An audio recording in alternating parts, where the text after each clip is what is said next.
Hello दोस्तों, आप सभी दोस्तों का स्वागत है बिहार तक न्यूज चैनल में। तो देखिए दोस्तों, भोजपुरी के सुपरस्टार हीरो यश कुमार जी का एक मज़ेदार और बेहतरीन फिल्म का ट्रेलर आया है दोस्तों।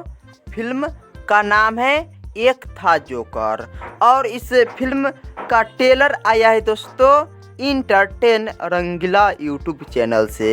यदि आप सभी दोस्तों नहीं देखे हैं तो जाकर देख सकते हैं। बहुत बेहतरीन और मज़ेदार फिल्म का ट्रेलर है दोस्तों। एक था जोकर एक भोजपुरी फिल्म है दोस्तों और इस फिल्म में मेन किरदार के रूप में काम किए हैं दोस्तों भोजपुरी के सुपरस्टार हीरो यश कुमार जी और भोजपुरी के सुपरस्टार हीरोइन स्मृति सिन्हा जी और भोजपुरी के अन्य दिग्गज कलाकार।